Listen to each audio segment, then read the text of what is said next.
बारिश में जादुई चाय पकौड़े बेचने वाली गरीब बहू। मधु बेटा, चाय बनी या नहीं? पकौड़े तल दिए हैं मैंने। हाँ माँ, चाय बन गई है, बस छान रही हूँ। बारिश के मौसम में भीगना और गर्मा गर्म चाय पकौड़े खाना किसे नहीं पसंद। रोशनी अपनी 15 साल की बेटी मधु के साथ एक छोटे से ठेले पर चाय पकौड़े बनाकर बेचने का काम करती थी। वहीं सभी लोग बारिश के मजे लेते हुए चाय और पकौड़े खा रहे होते हैं। अरे वाह वाह वाह, मजा आ गया भाई। इस बारिश के मौसम में गर्मा गर्म पकौड़े और चाय पीकर। बारिश के मौसम में अगर पकौड़े और चाय नहीं पिया तो क्या ही किया। इसी तरह बारिश के मौसम में सुबह से शाम तक चाय पकौड़े बेचकर दोनों माँ बेटियां अपने पूरे परिवार का गुजारा चलाती थी। अरे, इस पैर के दर्द ने तो जान निकाल कर रख दी है। अरे, ठीक से खड़ा भी नहीं हो सकता हूँ।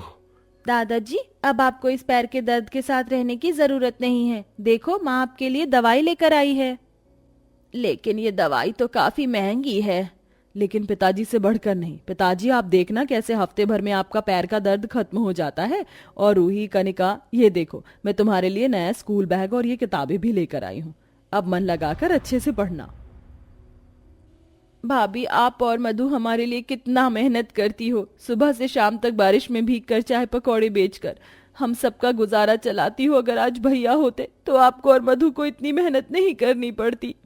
रोशनी के पति आरव की 4 साल पहले एक सड़क दुर्घटना में मृत्यु हो जाती है, जिसके चलते रोशनी पर अपनी 3 बेटियों के साथ साथ अपने पूरे परिवार की जिम्मेदारी भी होती है। पहले रोशनी घरों में काम करके सबका गुजारा चलाती थी, लेकिन ठीक से गुजारा न चलने की वजह से अब रोशनी अपनी बड़ी बेटी के साथ बारिश के मौसम में चाय पकौड़े बेचने का काम करती है। माँ, आज तो इतना अच्छा मौसम हो रहा है और बारिश भी कितनी तेज हो रही है, लेकिन अभी तक हमारे चाय पकौड़े खाने के लिए कोई नहीं आया। सारे पकौड़े भी ठंडे हो गए हैं। सुबह से शाम हो जाती है, लेकिन आज दोनों माँ बेटी की चाय पकौड़े के ठेले पर मुश्किल से 4 से 5 कस्टमर आते हैं और ऐसा अब हर रोज होने लगता है। मुझे तो बहुत टेंशन हो रही है। अगर बारिश के मौसम में हमारे चाय और पकौड़े नहीं बिकेंगे तो हम लोग अपना गुजारा कैसे करेंगे। रोशनी इतना बोलती ही है कि तभी उनके ठेले पर 3-4 लोग भीगते हुए आते हैं और चाय पकौड़े मांगते हैं, जिन्हें देख मधु गर्मा गर्म चाय बनाती है। वहीं रोशनी पकौड़े तलती है, लेकिन जैसे ही वो कस्टमर चाय पकौड़े का स्वाद लेते हैं, अरे ये कैसे पकौड़े दिए हैं तुमने, आधे कच्चे आधे जले हुए हैं। अरे ये चाय भी कितनी घटिया है, सारी की सारी जली हुई चाय है। सारे कस्टमर गुस्सा करके वहां से चले जाते हैं, जिसके बाद अब जैसे ही मधु और रोशनी अपनी बनाई हुई चाय और पकौड़े खाती हैं तो उन्हें भी वो बेस्वाद लगते हैं। माँ, हम जैसे चाय और पकौड़े बनाते हैं वैसे ही बनाया है, तो आज कमी क्या रह गई। मधु की बात रोशनी सोच में पड़ जाती है कि तभी अचानक रोशनी जिस कढ़ाई में पकौड़े तलती उस कढ़ाई को देखते हैं। कढ़ाई का तला हद से ज्यादा पतला हो चुका था। चाय के पतीले के साथ भी ऐसा ही था। ये सब देखकर हमारे चाय पकौड़े बनाने वाले बर्तन खराब हो चुके हैं, इसलिए चाय पकौड़े में कोई स्वाद नहीं है। लेकिन अब करें तो करें क्या। हमारे पास तो अब नए बर्तन खरीदने के लिए पैसे भी नहीं हैं। बर्तनों के खराब होने की वजह से अब दोनों माँ बेटियां चाय पकौड़े बनाकर नहीं बेच पाती, जिसके चलते अब घर में पैसों की परेशानी और ज्यादा बढ़ने लगती है। माँ, आज टीचर ने मुझे फिर से फीस के लिए बोला। आप कब मेरी स्कूल की फीस जमा करोगी? अगर आपने जल्दी फीस जमा नहीं की तो वो लोग हमें स्कूल से निकाल देंगे। नहीं मेरी बच्ची, अपनी गरीबों की वजह से मैं अपनी बड़ी बेटी की पढ़ाई का नुकसान होता देख चुकी हूँ, लेकिन तुम दोनों को नहीं देख पाऊंगी। भाभी, मैं सोच रही हूँ कि क्यों ना मैं भी अब कुछ काम कर लूँ। पड़ोस वाली काकी है ना, वो मेरी किसी बंगले में झाड़ू पोछा लगाने की नौकरी लगवा देंगी। नहीं वेदिका, मैं तुम्हें किसी भी हालत में काम करते नहीं देख सकती। तुम्हारे भैया की आत्मा तो तुम्हें काम करते हुए देखकर बहुत दुखी होगी। दिन पर दिन बढ़ रही अपनी घर की परेशानियों से रोशनी काफी दुखी रहने लगी थी। हे भगवान, अगर तू किसी की जिंदगी में दुख देता है तो उसका हल भी देता है। मेरी जिंदगी में भी इस दुख को कम करने के लिए भगवान हल भेज दे। रोशनी अपने घर में बने छोटे से मंदिर के सामने बैठकर भगवान से प्रार्थना करते हुए रो रही होती है। तभी अचानक रोशनी को अपने घर के बाहर से किसी के चिल्लाने की आवाज आती है, जिसे सुनकर रोशनी जैसे ही बाहर जाती है तो देखती है कि एक बहुत बूढ़ी औरत हाथों में बर्तन का टोकरा लिए खड़ी है। अम्मा, कौन है आप और यहाँ क्या कर रही हैं? बिटिया, मैं बर्तन बेचने वाली हूँ, कुछ बर्तन खरीद लो मुझसे। देखो कितने अच्छे कढ़ाई और पतीले हैं, सिर्फ 100 रुपए के हैं सब। 100 रुपए की इतनी सस्ते? मार्केट में तो एक छोटी सी कढ़ाई भी 500 रुपए से कम नहीं। एक काम करती हूँ, ले ही लेती हूँ, फिर दोबारा से चाय पकौड़े का काम शुरू करूंगी। अपने पास रखे हुए आखिरी 200 रुपए के नोट से रोशनी उस बूढ़ी औरत से पकौड़े तलने के लिए कढ़ाई और चाय बनाने के लिए पतीला खरीद लेती है। माँ बहुत जोरों की भूख लगी है, कुछ बना दो ना। घर में तो बस थोड़ी सी प्याज और बेसन ही रखा है। एक काम करती हूँ, सबके लिए इस नई कढ़ाई में पकौड़े ही बना देती हूँ। रोशनी प्याज, बेसन और मसाले डालकर उसका बैटर बनाती है और नई कढ़ाई में तेल डालकर उसे चूल्हे पर गर्म होने के लिए रख देती है। रोशनी जैसे ही एक पकौड़ा उठाकर उसे कढ़ाई में डालती है तो देखते ही देखते वो 4 हो जाते हैं। ये क्या हुआ? मैंने तो बस एक बार ही पकौड़ा डाला था और ये 4 हो गए। लगता है मेरा वहम होगा। इसे अपना वहम समझकर जैसे ही वो दूसरी बार पकौड़ा डालती है तो वो भी डबल हो जाते हैं। ये देख रोशनी काफी हैरान होती है। हो क्या रहा है? कहीं ये सब मेरी आंखों का धोखा तो नहीं? माँ अगर धोखा होता तो मुझे ये पकौड़े डबल होते हुए दिखाई नहीं देते।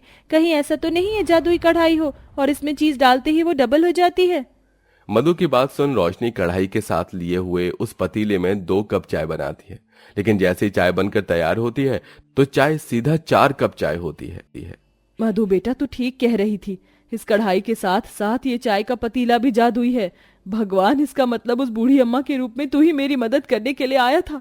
तेरा बहुत बहुत शुक्रिया। पूरे परिवार को उस बर्तन में बनी हुई जादुई चाय और पकौड़े काफी पसंद आते हैं।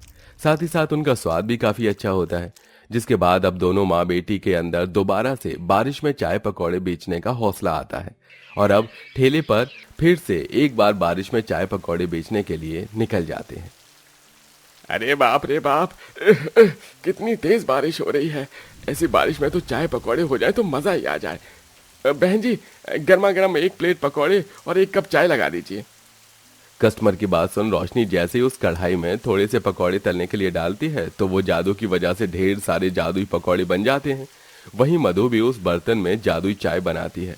वो कस्टमर जैसे ही जादुई चाय पकौड़े खाता है, अरे वाह, ये चाय पकौड़े का स्वाद तो काफी अलग है। ये बहुत स्वादिष्ट लग रहे हैं। ये तो खाने में क्या डाला है आपने इसमें ऐसा? वो कस्टमर उन जादुई चाय पकौड़ों की काफी तारीफ करता है और 3-4 जादुई पकौड़े की प्लेट और चाय पी जाता है, जिसे देख रोशनी और मधु काफी ज्यादा खुश होते हैं। बहन जी, मेरे लिए तो 4 प्लेट पकौड़े और चाय पैक कर दीजिए। आज तो मेरी पत्नी इतनी स्वादिष्ट चाय पकौड़े खाकर खुश हो जाएगी। जादुई चाय पकौड़े होने की वजह से इसका स्वाद लोगों को काफी ज्यादा पसंद आ रहा था, जिसके चलते लोग खाने के साथ साथ अब इसे पैक भी करवा रहे थे और अपने घर लेकर जा रहे थे। वहीं दूर दूर से लोग बारिश के मौसम में इन जादुई चाय पकौड़ों का स्वाद लेने के लिए मधु और रोशनी के ठेले पर आया करते थे, जिससे अब धीरे धीरे उनकी आर्थिक स्थिति भी ठीक होने लगती है। बेबी, तुम मुझे अभी तक सबसे अच्छी डेट पर लेकर आए हो। भला बारिश के मौसम में चाय पकौड़े खाने से अच्छी कोई डेट हो सकती है क्या? मैंने आज से पहले इतने अच्छे चाय पकौड़े कभी नहीं खाए।